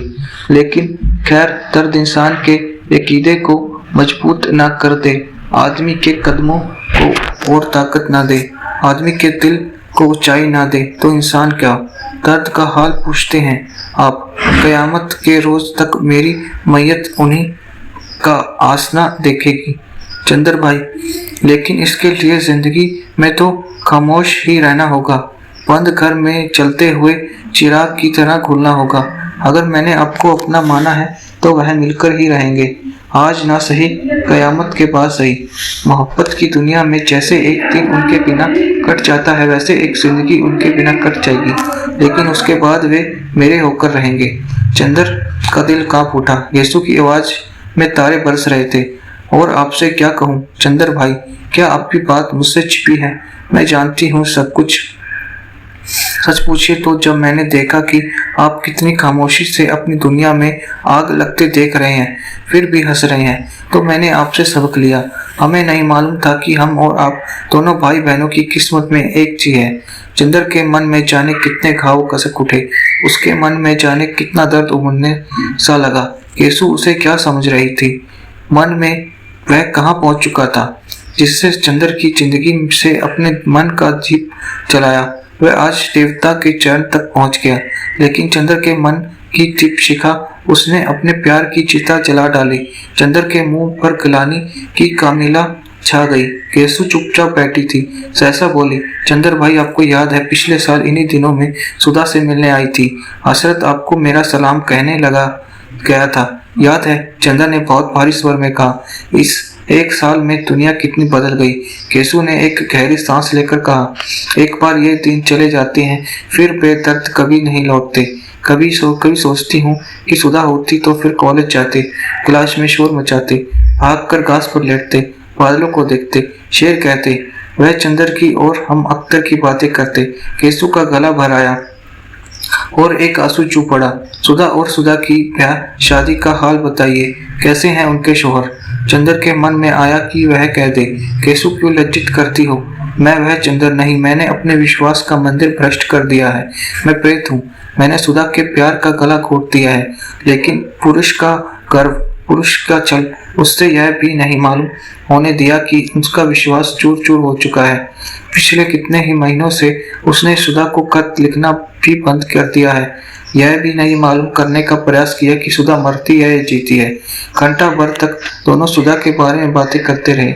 इतने में रिक्शा वाला लौट कर आया। केसु ने उसे ठहरने का इशारा किया। बोली, अच्छा जरा सुधा का पता लिख दीजिए। चंदर ने एक कागज पर पता लिख दिया। केसु ने उठने का उपक्रम किया तो चंदर बोला, बैठिए, अभी आपसे बातें करके आज जाने कितने दिनों की बातें याद आ गई। केसु हंसी और बैठ गई। चंदर बोला, आप अभी तक कविताएं लिखती हैं? कविताएं? केसु फिर हंसी और बोली, जिंदगी कितनी हमगीर है, कितनी पुरशोर है, और इस शोर की नगमों की हकीकत कितनी। अब हड्डियां, नसें, प्रेशर पॉइंट, पट्टियां, मरहमों में दिन बीत जाता है। अच्छा चंद्र भाई, सुधा अभी उतनी ही शौक है, उतनी ही शरारती है? नहीं, चंद्र ने बहुत उदास स्वर में कहा। जाओ कभी देख आओ ना। नहीं, जब तक नहीं जगह नहीं मिल जाती तब तक तो इतनी आज़ादी नहीं मिलेगी। अभी यही हूँ, उसी को बुलाऊंगी, उसके पति देवता को लिखूंगी। कितना सोना लग रहा है घर, जैसे भूतों का बसेरा हो, जैसे प्रेत रहते हूँ। क्यों प्रेत बना रही है आप? मैं रहता हूँ इस घर में। चंद्र बोला, अरे मेरा मतलब यह नहीं था। केसु हंसते हुए बोली, अच्छा अब मुझे तो अम्मी जान नहीं भेजेगी। आज जाने कैसे अकेले आने की इजाज़त दे दी। आपको किसी दिन बुलाऊं तो आइएगा ज़रूर। हाँ आऊँगा केसु, जरूर आऊँगा। चंदर ने बहुत स्नेह से कहा। अच्छा भाईजान, सलाम, नमस्ते। केसु जाकर रिक्शा पर बैठ गई और पर्दा तन गया। रिक्शा चल दिया। चंदर एक अजीब सी निगाह से देखता रहा, जैसे अपने अतीत की कोई खोई हुई चीज ढूंढ रहा हो। फिर धीरे धीरे लौट आया। सूरज डूब गया था। वह गुसल खाना बंद कर नहाने बैठ गया। जाने कहाँ कहाँ मन भटक रहा था उसका। चंदर मन का अस्थिर था, मन का बुरा नहीं। केसु ने आज उसके सामने अचानक वह तस्वीर रख दी जिसमें वह स्वर्ग की ऊंचाइयों पर मंडराया करता था। जाने कैसा दर्द सा उसके मन में उठ गया था। केसु ने अपने अनजाने में ही चंदर के विश्वास, चंदर की प्रतिहिंसा को बहुत बड़ी हार दी थी। उसने सिर पर पानी डाला तो उसे लगा यह पानी नहीं, जिंदगी की धारा है, पिघलते हुए अंगारों की धारा, जिसमें पढ़कर केवल वही जिंदा बच पाया है, जिसके अंगों में प्यार का अमृत है। और चंदर के मन में क्या है? महज वासना का विष। वह सड़ा हुआ, गला हुआ शरीर मात्र जो केवल सत्रीपात के जोर से चल रहा है। उसने अपने मन के अमृत को गली में फेंक दिया है। उसने क्या किया है? वह नहाकर आया और शीशे के सामने खड़ा होकर बाल काटने लगा। फिर शीशे की ओर एकटक देखकर बोला, मुझे क्या देख रहे हो चंदर बाबू? मुझे तो तुमने बर्बाद कर डाला। आज कई महीने हो गए तुमने एक चिट्ठी तक नहीं लिखी। छी। उसने शीशा उल्ट कर रख दिया। महाराजन खाना ले आई। उसने खाना खाया। सुस्त सा पड़ रहा। भैया आज घूमने ना जाओ? नहीं, चंदर ने कहा। बड़ा बड़ा सोचने लगा, मम्मी गया नहीं गया। यह केसु दूसरे कमरे में बैठी थी। इस कमरे में बिनती उसे कैलाश का चित्र दिखा रही थी। चित्र उसके मन में घूमने लगे। चंदर, क्या इस दुनिया में तुम ही रह गए थे फोटो दिखाकर पसंद कराने के लिए? चंदर का हाथ उठा। तड़ से एक तमाचा। चंदर, चोट तो नहीं आई?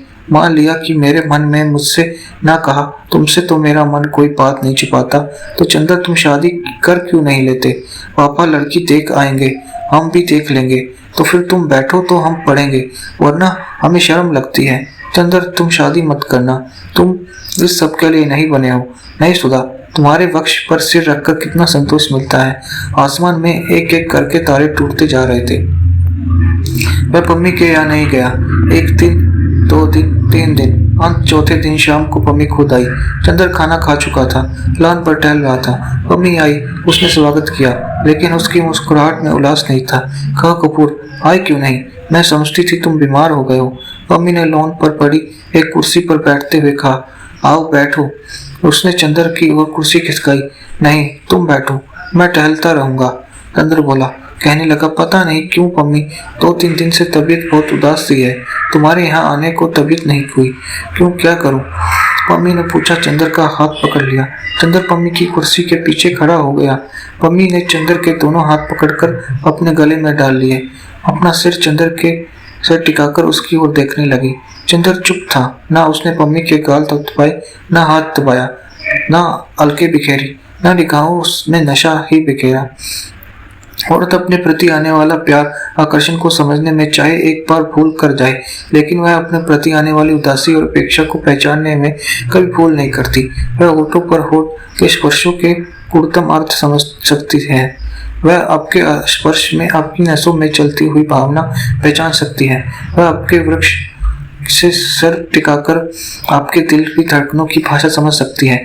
यदि उसे थोड़ा सा भी अनुभव है, आप उसके हाथ पर हाथ रखते हैं तो स्पर्श की अनुभूति से ही जान जाएगी कि आप उससे कोई प्रश्न कर रहे हैं, कोई याचना कर रहे हैं, सांत्वना दे रहे हैं, यह सांत्वना मांग रहे हैं, क्षमा मांग रहे हैं, क्षमा दे रहे हैं, प्यार का प्रारंभ कर रहे हैं या समाप्त कर रहे हैं, स्वागत कर रहे हैं, विदा दे रहे हैं, या पुलक का स्पर्श या उदासी का चाव, नशे का स्पर्श या खींचता और बेमनी का। पम्मी चंदर के हाथों को छूते ही जान गई। हाथ चाहे गर्म हो, लेकिन स्पर्श बड़ा शीतल है, बड़ा नीरस। उसमें वह पिघली हुई आग की शराब नहीं है जो अभी तक चंदर के होठों पर तदकती थी, चंदर के स्पर्शों में बिखरती थी। कुछ तबीयत खराब है, कपूर बैठ जाओ। पम्मी ने उठकर चंदर को जबरदस्ती बिठा लिया। आजकल बहुत मेहनत कर पड़ती है, चलो तुम्हारे लिए यहाँ रहो। पम्मी में केवल शरीर का प्यास थी। यह कहना पम्मी के प्रति अन्याय होगा। पम्मी में एक गहरी हमदर्दी थी चंदर के लिए। चंदर अगर शरीर की प्यास को जीत भी लेता तो उसकी हमदर्दी को वह नहीं ठुकरा पाता था। उस हमदर्दी का तिरस्कार होने से पम्मी दुखी होती थी। उसे वह तभी स्वीकृति समझती थी जब चंदर उसके रूप के आकर्षण में डूबा रहे।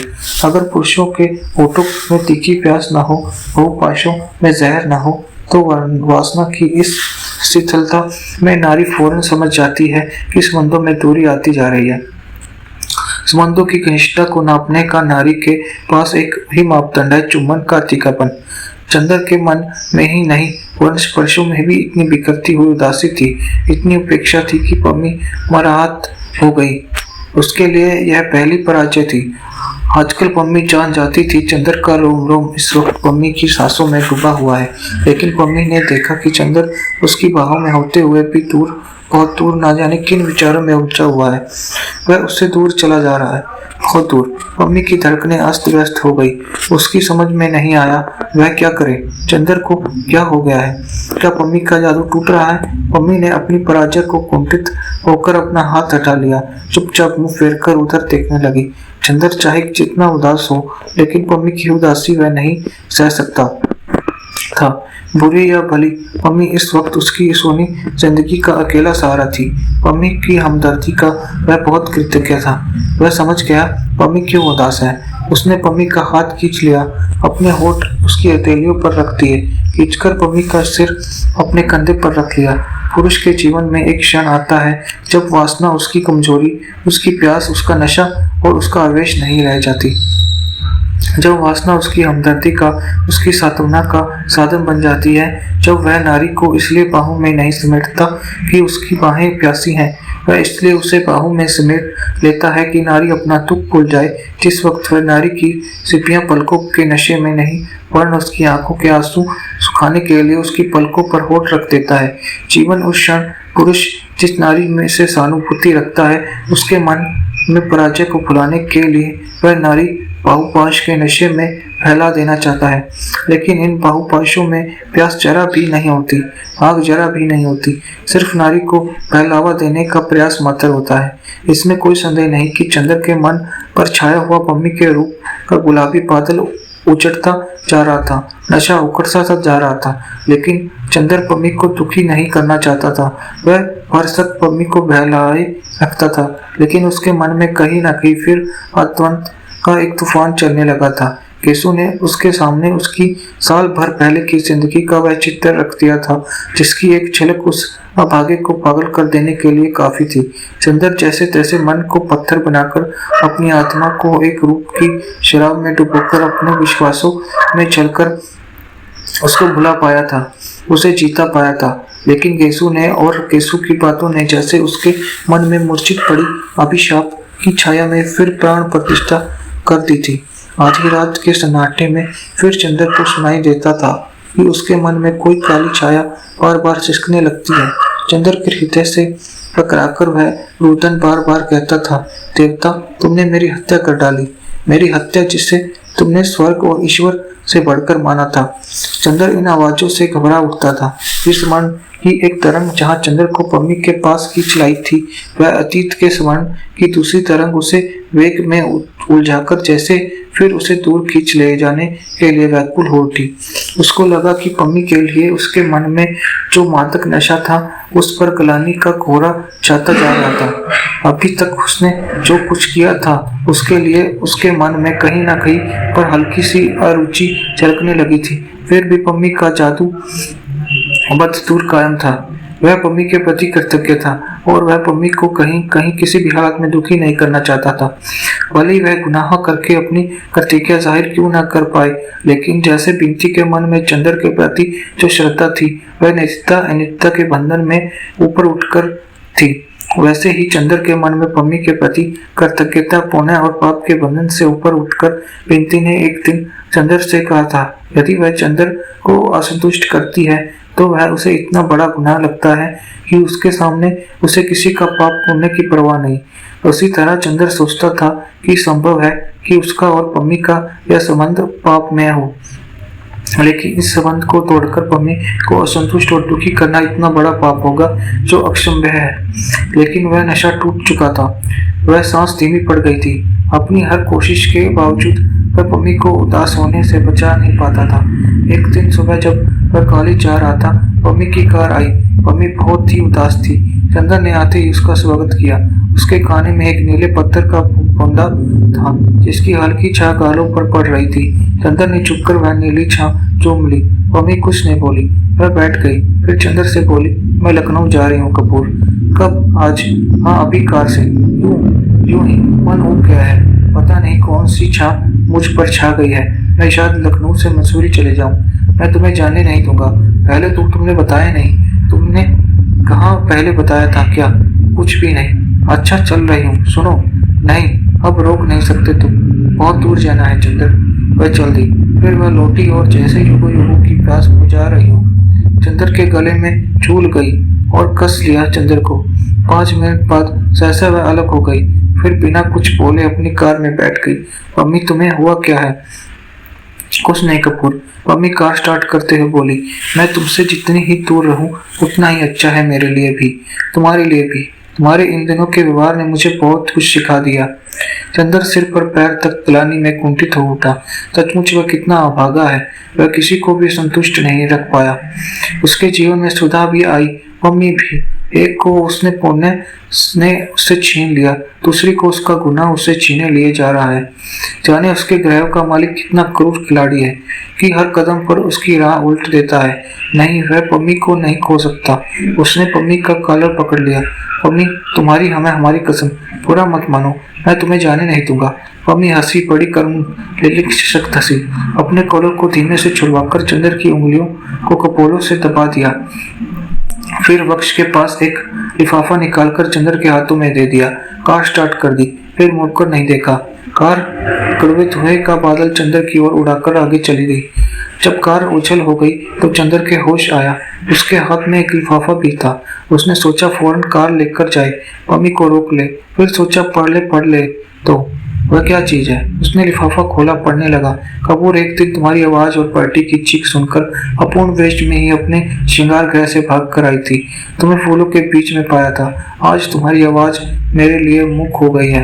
असंतोष और उदासी के कांटों के बीच तुम्हें छोड़कर जा रही हूँ, इसलिए कि अब तुम्हारी मेरी जरूरत नहीं है। झूठ क्यों बोलूं? अब क्या कभी भी तुम्हें मेरी जरूरत नहीं रही थी, लेकिन मैंने हमेशा तुम्हारा दुरुपयोग किया। झूठ क्यों बोलूं? तुम मेरे पति से भी अधिक समीप रहे हो। तुमसे क्या छुपाऊंगी? नहीं, मैं तुमसे मिली थी जब मैं एकाकी थी, उदास थी। लगता था कि उस समय तुम मेरी सुनसान दुनिया में रोशनी के देवदूत की तरह आए थे। तुम उस समय बहुत भोले, बहुत सुकुमार, बहुत पवित्र थे। मेरे मन में उस दिन तुम्हारे लिए जाने कितना प्यार उमड़ आया। मैं पागल हो उठी। मैंने तुम्हें उस दिन सैलामी की कहानी सुनाई थी। सिनेमा घर में उसी अभागन सलामी की तरह मैं भी पैगंबर को चूमने के लिए व्याकुल हो उठी। देखा तुम पवित्रता को प्यार करते हो, सोचा यदि तुमसे प्यार ही जीतना है तो तुमसे पवित्रता की ही बातें करूं। मैं जानती थी कि सेक्स प्यार का आवश्यक अंग है, लेकिन मन में थी कि प्यास लेकर भी मैंने तुमसे सेक्स विरोधी बातें करनी शुरू की। मुंह पर पवित्रता और अंदर में भोग का सिद्धांत रखते हुए मेरा अंग अंग प्यासा हो उठा था। तुम्हें होठों तक खींच लाई थी, लेकिन फिर साहस नहीं हुआ। फिर मैंने उस छोकरी को देखा, उस नितांत प्रभावहीन प्रबलता छोकरी मिस सुधा को। वह कुछ भी नहीं थी, लेकिन मैं देखने ही जान गई थी। तुम्हारे भाग्य का नक्षत्र जाने क्यों उसे देखने ही अपना आत्मविश्वास खो बैठी। उसके वक्तव्य में कुछ न होते हुए भी कम से कम अजब सा जादू था, यह मैं भी स्वीकार करती हूँ। लेकिन थी वह छोकरी ही। तुम्हें पाने की निराशा और तुम्हें ना पाने की असीम प्यास, दोनों के बीच डालने वाले संघर्ष से भागकर मैं हिमालय चली आई। जितना तीखा आकर्षण होता है कपूर, कभी कभी नारी उतने ही दूर भागती है। अगर कोई प्याला मुंह में ना लगाकर दूर फेंक दे तो समझ लो कि वह बेहद प्यासा है, इतना प्यासा कि तृप्ति की कल्पना से भी घबराता है। दिन रात उस पहाड़ी की धवल चोटियों में तुम्हारी निगाहें मुस्कुराती थी, पर मैं लौटने का साहस न कर पाती थी। चोटी तो देखा कि तुमने अकेले हो, निराश हो, थोड़ा थोड़ा उलझे हुए हो। पहले मैंने तुम पर पवित्रता की आड़ में विजय पानी चाहिए थी, अब तुम पर वासना का सहारा लेकर छा गई। तुम मुझे पूरा समझ सकते हो, लेकिन काश कि तुम मेरी प्यास को समझ पाते। कपूर, तुमने मुझे स्वीकार किया, वैसे नहीं जैसे कोई फूल शबनम को स्वीकार करे। तुमने मुझे उस तरह स्वीकार किया जैसे कोई बीमार आदमी माफिया अफीम के इंजेक्शन को स्वीकार करे। तुम्हारी प्यासी और बीमार प्रवृत्तियां बदलती नहीं, सिर्फ बेहोश होकर सो गई। लेकिन कपूर, पता नहीं किसके स्पर्श से वे एकाएक बिखर गई। मैं जानती हूँ इधर तुमसे क्या परिवर्तन आ गया है, मैं तुम्हें उसके लिए अपराधी नहीं ठहराती। कपूर, मैं जानती हूँ तुम मेरे प्रति अब भी कितने कृतज्ञ हो, कितने स्नेहशील हो, लेकिन अब तुमसे वह प्यास नहीं, वह नशा नहीं, तुम्हारे मन की वासना अब मेरे लिए एक तरस में बदलती जा रही है। मुझे वह दिन याद है, अच्छी तरह याद है चंदर, जब तुम्हारे चलते हुए होठों ने इतनी गहरी वासना से मेरे होठों को समेट लिया था कि मेरे लिए अपना व्यक्तित्व एक ही सपना बन गया था। लगता था सभी सितारों का तेज भी इसकी चिंगारी के सामने फीका है। लेकिन आज होठ हैं, आग के फूल नहीं रहे। पहले मेरी एक झलक से तुम्हारे रोम रोम में सैकड़ों इच्छाएं की आंधियां गरज उठती थी। आज तुम्हारी नसों में खून ठंडा है, तुम्हारी निगाहें पथराई हुई है। तुम इस तरह वासना मेरी ओर फेंक देते हो जैसे तुम किसी पालतू बिल्ली को पाव रोटी का टुकड़ा दे रहे हो।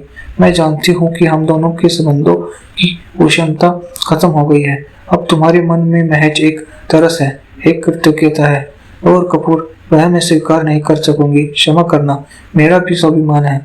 लेकिन मैंने कह दिया कि मैं तुमसे छिपाऊंगी नहीं। तुम इस भ्रम में कभी मत रहना कि मैंने तुम्हें प्यार किया था। पहले मैं भी यही सोचती थी, कल मुझे लगा कि मैंने अपने को आज तक धोखा दिया था। मैंने इधर तुम्हारी खिंता के बाद अपने जीवन पर बहुत सोचा, तो मुझे लगा कि प्यार जैसी स्थायी और गहरी भावना शायद मेरे जैसे रंगीन बेहिमुख स्वभावशाली के लिए है ही नहीं। प्यार जैसी गंभीर और खतरनाक तूफानी भावना को अपने कंधों पर ढोने का खतरा देवता या बुद्धिमान ही उठा सकते हैं। तुम उससे वहन कर सकते हो। प्यार की प्रतिक्रिया भी प्यार की ही परिचारक है। कपूर, मेरे लिए आंसुओं की लहरों में डूब जाना संभव नहीं। या तो प्यार आदमी को बादलों की ऊंचाई तक उठा ले जाता है या स्वर्ग से पाताल में फेंक देता है। लेकिन कुछ प्राणी हैं जो ना स्वर्ग के हैं ना नरक के। वे दोनों लोगों के बीच में अंधकार की परतों में भटकते रहते हैं। वे किसी को प्यार नहीं करते, छायाओं को पकड़ने का प्रयास करते हैं या शायद प्यार करते हैं। निरंतर नई अनुभूतियों के पीछे दीवाने रहते हैं। प्यार बिल्कुल करते ही नहीं। उनको ना दुख होता है ना सुख। उनकी दुनिया में केवल स्नेह, अस्थिरता और प्यास होती है। कपूर, मैं उसी अभागे लोक की एक प्यासी आत्मा थी। अपने एकांत से घबराकर तुम्हें अपने बहुपाश में बांधकर तुम्हारे विश्वास को स्वर्ग से खींच लाई थी। तुम स्वर्ग भ्रष्ट देवता भूलकर मेरे अभिशप्त लोक में आए गए थे। आज मालूम होता है फिर तुम्हारे विश्वास ने तुम्हें पुकारा है। मैं अपनी प्यास में खुद तड़प उठूं, लेकिन तुम्हें मैंने अपना मित्र माना था। तुम पर मैं आज नहीं आने देना चाहती। तुम मेरे योग्य नहीं। तुम अपने विश्वासों के लोग लौट जाओ। मैं जानती हूँ तुम मेरे लिए चिंतित हो, लेकिन मैंने अपना रास्ता निश्चित कर लिया है। स्त्री बिना पुरुष के आश्रय के नहीं रह सकती। उस अभागी को जैसे प्रकृति ने कोई अभिशाप दिया है। मैं थक गई हूँ इस प्रेम लोक में भटकन से। मैं अपने पति के पास जा रही हूँ। वे क्षमा कर देंगे मुझे विश्वास है। उन्हीं के पास क्यों जा रही हूँ? इसलिए मेरे मित्र कि मैं अब सोच रही हूँ कि स्त्री स्वाधीन नहीं रह सकती। उसके पास पत्नीत्व के सिवा कोई चारा नहीं है। जरा स्वाधीन हुई कि बस उसकी अंधकूप में जा पड़ती है जहाँ मैं थी। वह अपना शरीर भी खोकर तृप्ति नहीं पाती। फिर प्यार से तो मेरा विश्वास जैसे उठ जा रहा है। प्यार स्थायी नहीं होता। मैं ईसाई हूँ। मैं सभी अनुभवों के बाद मुझे पता लगता है कि हिंदुओं के यहाँ प्रेम नहीं, वर्ण, धर्म और सामाजिक परिस्थितियों के आधार पर विवाह की रीति बहुत वैज्ञानिक और नारी के लिए सबसे ज्यादा लाभदायक है। उसमें नारी को थोड़ा बंधन चाहे क्यों ना हो, लेकिन दायित्व रहता है, संतोष रहता है। वह अपने घर की रानी रहती है। काश कि तुम समझ पाते कि खुले आकाश में इधर उधर भटकने के बाद, तूफानों से लड़ने के बाद कितनी आतुर हो उठी हूँ बंधनों के लिए। किसी सशक्त डाल पर बने हुए सुखद सुकोमल नीड में बसेरा लेने के लिए, जिस नीड को मैं इतने दिनों से पहले उजाड़ चुकी थी। आज वह फिर से मुझे पुकार रहा है। हर नारी के जीवन में यह क्षण आता है। शायद इसलिए हिंदू प्रेम के बजाय विवाह को अधिक महत्व देते हैं।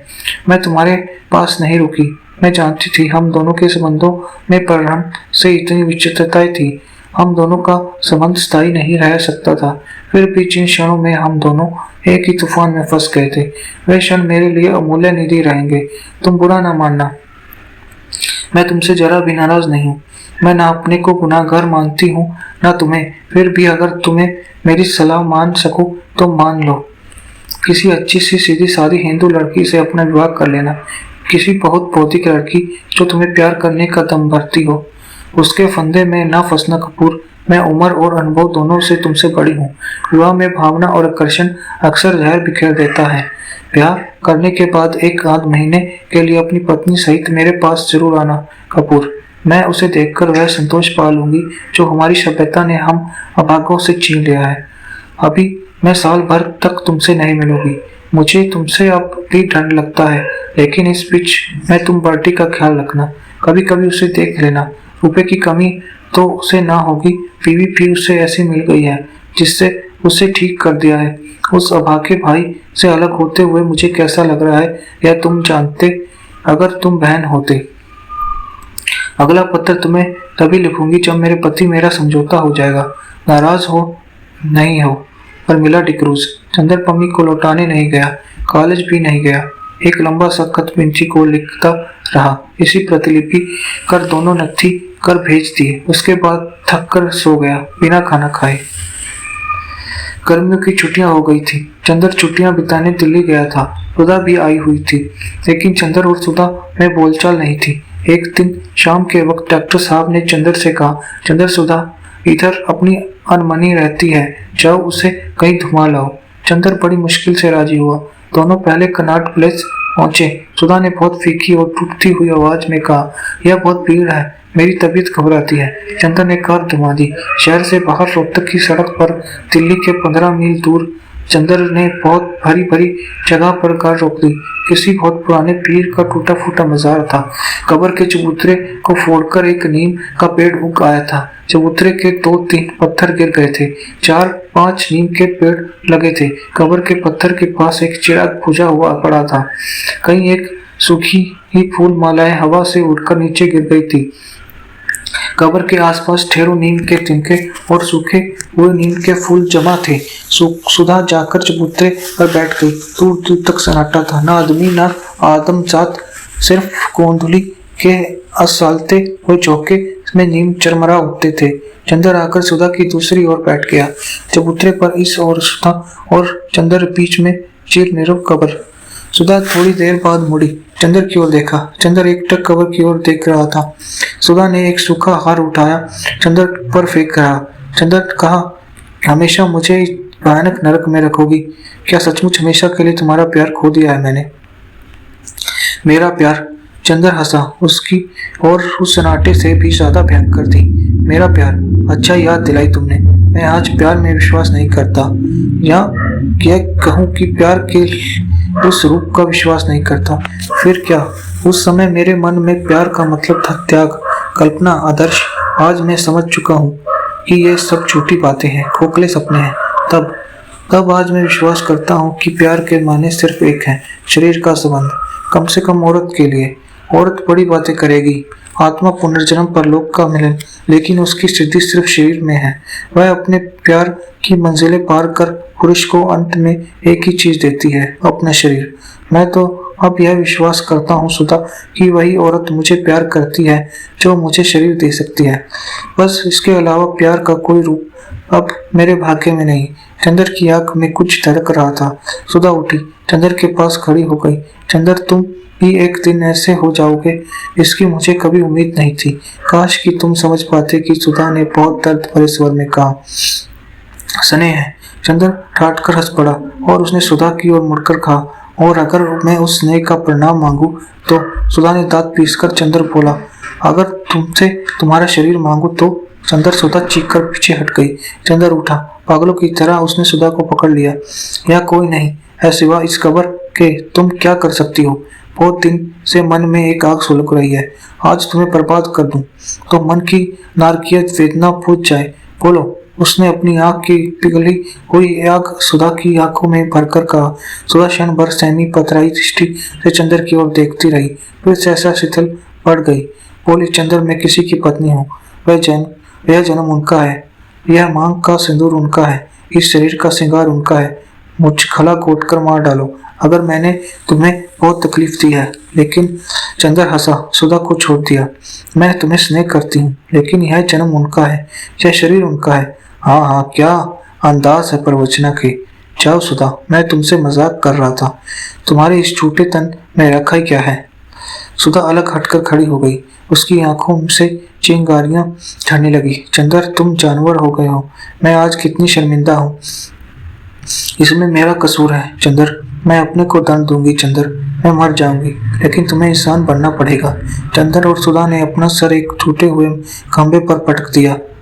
चंदर की आंख खुल गई।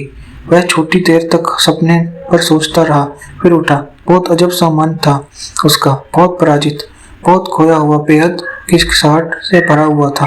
उसके मन में एक ख्याल आया कि वह किसी मनोरंजन में जाकर अपने को डुबो दे। बहुत दिन उसने सिनेमा नहीं देखा था। उन दिनों बर्नार्ड शो का सीजन एंड क्लियोपेट्रा लगा हुआ था।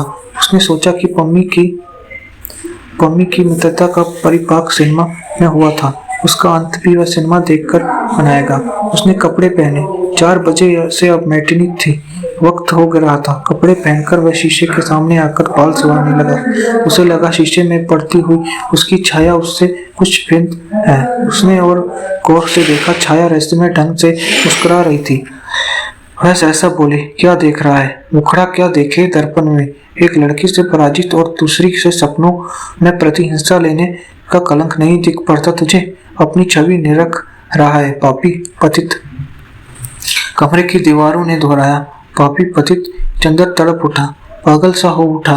कंधा फेंक कर बोला, कौन है पापी? मैं हूँ पापी, मैं हूँ पतित। मुझे तुम नहीं समझते। मैं चिर पवित्र हूँ। मुझे कोई नहीं जानता। कोई नहीं जानता? हाँ। प्रतिबिंब हंसा, मैं तुम्हारी नस नस जानता हूँ। तुम वही हो ना जिसे आज से 1.5 साल पहले सपना देखा था सुधा के हाथ से लेकर अमृत बांटने का, दुनिया को नया संदेश देकर पैगंबर बनने का। नया संदेश, खूब नया संदेश दिया मसीहा। मम्मी बिनती, सुधा कुछ और चौकरियां बटोर ले। चरित्रहीन, मैंने किसी को नहीं बटोरा। जो मेरी जिंदगी में आया अपने आप आया, जो चला गया उसे मैंने रोका नहीं। मेरे मन में कहीं भी अहम की प्यार नहीं थी, कभी भी स्वार्थ नहीं था। क्या मैं चाहता तो सुधा को अपने एक इशारे पर अपनी बाहों में नहीं बांध सकता था? शाबाश। नहीं बांध पाए तो सुधा से भी भरकर दिल बदला निकाल रहा है। वह मर रही है, तू उस पर नमक छिड़काए बजाय नहीं आया। आज तो उसे एकांत में भ्रष्ट करने का सपना देख। अपनी पलकों को देव मंदिर की तरह पवित्र बना लिया तूने। कितनी उन्नति की है तेरी आत्मा ने। इधर आ, तेरा हाथ चूम लूं। चुप रहो, पराजय का इस वेला में कोई भी व्यंग्य करने से बाज नहीं आता। मैं पागल हो जाऊंगा। और अभी क्या पागलों से कम है तू? अहंकारी पशु, तू पार्टी से भी गया गुजरा है। पार्टी पागल था, लेकिन पागल कुत्तों की तरह काटने नहीं जानता था। तू काटना भी जानता है और अपने भयानक पागलपन को साधना और त्याग भी साबित करना चाहता है। तुम भी बस करो, अब तुम सीमा लांघ रहे हो। छंदर की मुट्ठियों कसकर जवाब दिया। क्यों गुस्सा हो गए मेरे दोस्त? अहमवादी पड़े इतने, अपनी तस्वीर देखकर नाराज होते हो। आओ, तुम्हें आहिस्ते से समझाऊंगा। भागे, तू कहता है तूने स्वार्थ नहीं किया। विकलांग देवता वही स्वार्थी है जो अपने से ऊपर नहीं उठ पाता। तेरे लिए अपनी एक सांस भी दूसरे के मन के तूफान से भी ज्यादा महत्वपूर्ण रही है। तूने अपने मन की उपेक्षा के पीछे सुधा को भट्टी में झोंक दिया। पम्मी के अस्वस्थ मन को पहचानकर भी उसके रूप का उपभोग करने से नहीं हिचका। पिंची को प्यार न करते हुए पिंची को तूने स्वीकार किया, फिर सबों को तिरस्कार करता गया और कहता है तू स्वार्थी नहीं। पार्टी पागल हो लेकिन स्वार्थी नहीं। ठहरो, गालियां मत दो, मुझे समझाओ ना, मेरे जीवन दर्शन में कहाँ गलती हुई? गलतियों से मेरा कोई समझौता नहीं। अच्छा समझो, देखो, यह नहीं कहता कि तुम ईमानदार नहीं हो, तुम शक्तिशाली नहीं हो, लेकिन तुम अंतर्मुखी रहे, घोर व्यक्तिवादी रहे, अहंकारग्रस्त रहे। अपने मन की विकृतियों को भी तुमने अपनी ताकत समझने की कोशिश की। कोई भी जीवन दर्शन सफल नहीं होता अगर उसमें यथार्थ और व्यापक सत्य धूप छांव की तरह ना मिला हो। मैं मानता हूँ कि तूने सुधा के साथ ऊंचाई निभाई, लेकिन अगर तेरे व्यक्तित्व को, तेरे मन को जरा सी भी ठेस पहुंचती तो तू गुमराह हो गया होता। तूने सुधा के स्नेह को निषेध कर दिया। तूने बिनती की श्रद्धा का तिरस्कार किया। तूने पम्मी की पवित्रता भ्रष्ट की और उसे अपनी साधना समझता है। तू याद कर, कहाँ था तू 1 वर्ष पहले, अब कहाँ है? चंदर ने बड़ी कातरता से प्रतिबिंब की ओर देखा, बोला, मैं जानता हूँ मैं गुमराह हूँ, लेकिन बेईमान नहीं। तुम मुझे क्यों धिक्कार रहे हो? तुम कोई रास्ता बता दो ना, एक बार उसे भी आजमा लूं। रास्ता बताऊं? जो रास्ता तुमने एक बार बनाया था उसी पर तुम मजबूत रह पाए, फिर क्या एक के बाद एक दूसरे रास्ते पर चलदमी करना चाहते हो? देखो कपूर, ध्यान से सुनो। तुमसे शायद किसी ने कभी ना कहा था, शायद बर्टी ने कहा था कि आदमी कभी एक बड़ा रहता है जब तक वह निषेध करता रहता है। पता नहीं किस मानसिक आवेश में एक के बाद एक दूसरे तत्व का विध्वंसक और विनाश करता चलता है, हर चट्टान को उखाड़कर फेंकता रहता है। तुमने यह जीवन दर्शन अपना लिया, भूल से या अपने अनजाने में ही। तुम्हारी आत्मा में एक शक्ति थी, एक तूफान था, लेकिन यह लक्ष्य भ्रष्ट था। तुम्हारी जिंदगी में लहरें उठने लगी, लेकिन गहराई नहीं। याद रखो चंदर, सत्य उसे मिलता है जिसकी आत्मा शांत और गहरी होती है, समुद्र की गहराई की तरह, समुद्र की ऊपरी सतह की तरह जो विक्षुब्ध है और तूफानी होता है। उसके अंतर्तत्व में चाहे कितनी गरज हो, लेकिन सत्य की शांत अमृत में आवाज नहीं होती। लेकिन वह गहराई मुझे मिल नहीं पाई। बताता हूँ, घबराते क्यों हो? देखो, तुमसे बहुत बड़ा अध्याय रहा है, शक्ति रही है, पर धैर्य और दृढ़ता बिल्कुल नहीं। तुम गंभीर समुद्र तल न बनकर एक सख्त लेकिन अशांत लहर बन गए, जो हर किनारे से टकराकर उसे तोड़ने के लिए व्यग्र हो उठी। तुमसे ठहराव नहीं था, साधना नहीं थी। जानते हो क्यों? तुम्हें जरा से भी तकलीफ मिली, अवरोध मिला, वहीं से तुमने अपना हाथ खींच लिया, वही तुम भाग खड़े हुए। तुमने हमेशा उसका निषेध किया। पहले तुमने समाज का निषेध किया, व्यक्ति को साधना का केंद्र बनाया, फिर व्यक्ति का भी निषेध किया, अपने विचारों में अंतर्मुखी भावना में डूब गए, कर्म का निषेध किया, फिर तो कर्म में ऐसी भागदौड़, ऐसी मुक्ता शुरू हुई कि बस न मानवता का प्यार जीवन में प्रतिफलित कर सका, न सुधा का, न पम्मी हो या बिनती, हर एक से तू निष्क्रिय खिलौने की तरह खेलता गया। काश कि तूने समाज के लिए कुछ किया होता, सुधा के लिए कुछ किया होता, लेकिन तू कुछ न कर पाया। जिसने तुझे जिधर चाहा उधर प्रेरित कर दिया, तू अंधे और इच्छा विहीन पर तंत्र अंधड़ की तरह इधर उधर हु करता हुआ दौड़े गया। माना मैंने ही समाज के आधार पर बने जीवन दर्शन से कुछ कमियां हैं, लेकिन अशंत ही उसे स्वीकार कर कुछ काम करता। माना कि सुधा के प्यार से तुझे तकलीफ हुई, पर उसकी महत्ता के ही आधार पर तू कुछ निर्माण कर ले जाता। लेकिन तू तो जरा से भी अवरोध के बहाने संपूर्ण का निषेध करता गया। तेरा जीवन निषेधों की निष्क्रियता की मानसिक प्रतिक्रिया की श्रृंखला रहा। अब आगे तूने हमेशा जिंदगी का निषेध किया है, दुनिया को स्वीकारा है, यथार्थ को स्वीकार करता है, जिंदगी को स्वीकार करता है, उसके आधार पर अपने मन को, अपने मन के प्यार को, अपने जीवन को संतुलित करता है, आगे बढ़ता। लेकिन तूने अपनी मन की गंगा को व्यक्ति की छोटी सी सीमा में बांध लिया, उसे एक पोखरा बना दिया। पानी सड़ गया, उसमें गंध आने लगी। सुधा के प्यार की सीपी जिसमें सत्य और सफलता की मोती बना सकती थी, वह मर गई। रुके हुए पानी में विकृति और वासना के कीड़े कुलबुलाने लगे। शाबाश, क्या अमृत पाया है तूने, धन्य है अमृत पुत्र। बस करो, यह व्यंग्य मैं नहीं सह सकता। क्या करता, कैसी लाचारी का स्वर है। छी, असफल पैगंबर साधना यथार्थ को स्वीकार करके चलती है, उसका निषेध करके नहीं। हमारे यहाँ ईश्वर को कहा गया है नेति नेति। इसका मतलब यह नहीं कि ईश्वर पर परम निषेध स्वरूप है। गलत। नेति नेति न केवल एक वर्ण है, इति तो वर्ण है, एक निषेध तो कम से कम दो स्वीकृतियां। ऐसी अनुपात में कल्पना और यथार्थ का समन्वय क्यों नहीं किया तूने। मैं नहीं समझ पाता, यह दर्शन मेरी समझ में नहीं आता। देखो, इसको ऐसे समझो, घबराओ मत। कैलाश ने अगर नारी के व्यक्तित्व को नहीं समझा, सुधा का पवित्रता का तिरस्कार किया, लेकिन उसने समाज के लिए कुछ तो किया। केशु ने अपनी विवाह का निषेध किया, लेकिन अख्तर के प्रति अपने प्यार का निषेध तो नहीं किया। अपने व्यक्तित्व का निर्माण किया, अपने चित्र का निर्माण किया। यानी केशु, एक लड़की से तुम हार गए। छी, लेकिन मैं कितना थक गया था। यह तो सोचो, मन को कितनी ऊंची नीवी घाटियों से, मौत से भी भयानक रास्तों से गुजरने में कोई होता तो मर गया होता। मैं जिंदा तो हूँ। वाह, क्या जिंदगी है। तो क्या करूँ, यह रास्ता छोड़ दूँ, यह व्यक्तित्व तोड़ डालूं, फिर वही निषेध और विध्वंसक की बातें। जी देख, चलने को तो गाड़ी का बैल भी रास्ते पर चलता है, लेकिन सैकड़ों मील चलने के बाद वह गाड़ी का बैल ही बना चलाता है।